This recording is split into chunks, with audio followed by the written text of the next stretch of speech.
So here it is, the second boat from Emirates Team New Zealand, the boat that we suspect they're going to be defending the America's Cup with. And what a boat it is! It's radical, it's aggressive, and it seems to have quite a lot in common, at least on the face of it, with the British boat Britannia 2. We might not know how it performs yet, but it certainly tells us several things already. But first, we need to take a quick look back to understand why. Since 2012, the Kiwis have led the foiling agenda. They were the first to fly an AC-72 Cat, and while they had a bit of a humiliating defeat in San Francisco, the fact was they were actually quite a long way ahead. They bounced back in Bermuda and won the Cup in 2017. In fact, they didn't just win it, they smashed it. And they demonstrated once again just how far ahead they were with their design and their simulation, and indeed the confidence they had between the modelling and what they could deliver on the water. As the saying goes, if you win the Cup you get to make the rules, and that's of course exactly what they did. And they came out with the AC-75, this extraordinary foiling monohull. Being the architects of the rule gave them a natural advantage as well. They were already ahead of the rest of their competition. And many believe they still are. So when their second boat rolled out of the shed and looked so different to their first boat, it raised quite a lot of questions. This is no shot in the dark. This is a very significant boat. So the first thing to note about this boat is of course that long distinctive skeg that runs from the bow right the way through to the stern. As you will probably have seen from our analysis of the Challengers boats earlier on, the link should be above just here, this does a number of things. It seals the boat to the water and makes it aerodynamically more efficient. It also acts a little bit like a centreboard under the boat at low speeds, at displacement speeds, in helping the boat to go forwards rather than sideways and generate that all-important speed to get it up on the foils.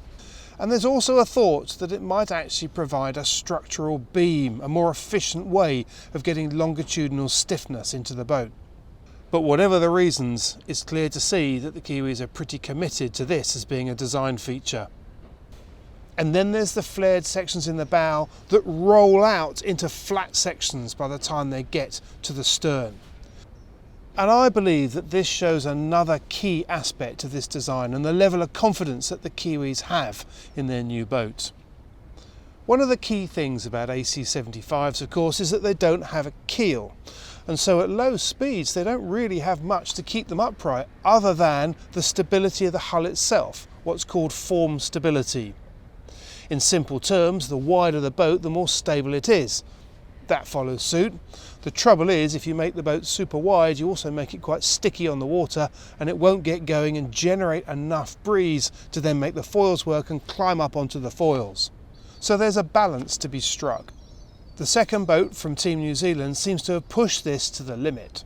They've gone right out as beamy as they can. They've got absolutely flat slab-sided top sides and the underwater section is absolutely dead flat. So it is as stable as you could possibly get within the box-like structure that they've created.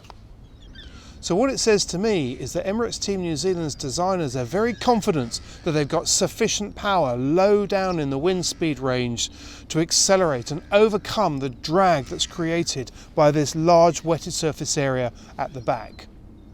Now what's interesting when you compare it to the British boat that's also very beamy and has slab-sided topsides at the back is underneath it's not as flat. It goes in sections, goes down and then round this sort of bustle and then down again. This suggests that they see the transition between displacement sailing and flight as being a series of steps. In other words, as the boat starts to accelerate and starts to lift out of the water, it reduces its wetted surface area quite quickly because suddenly the flat bit's lifted out of the water, but there's still the curve and there's still a fairly chunky bit of the hull still providing some kind of buoyancy. Then with less drag, the boat can accelerate more and then lift the remaining part. So on the face of it, the New Zealand approach seems to be a snap step change between displacement and flight.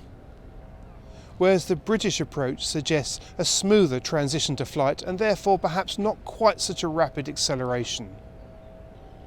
With the constraints of the racecourse and so many corners to get around, this could prove to be crucial. So what about the fleet as a whole when we look at all three Challengers and the Defender? Well, I believe it splits into two groups. On the one hand, you've got the aggressive, radically styled boats from the New Zealand and British teams, and then in the other camp, you've got American Magic and Luna Rossa Prada Pirelli, both with boats that are super sleek, super smooth, not a hard edge on them anywhere. They've taken a very different approach. But which side do I favour?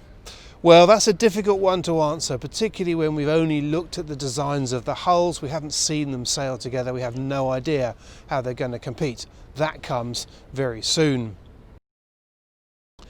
There's 1,001 ways of tripping up in the America's Cup, which, incidentally, the Defenders know only too well after their humiliating defeat in 2003, when their radically styled America's Cup boat then failed to deliver. But in the meantime, you'd have to say that with the Kiwis' background, the way that they've led the foiling agenda for so long, I think, at the moment, my money would be on them. But it's not going to be long before we do actually see how these boats stack up, or at least get the first indication, because on the 17th of December, the America's Cup World Series kicks off, and that will be the one and only time that we see Emirates Team New Zealand line up against the Challengers before the America's Cup itself. I can't wait.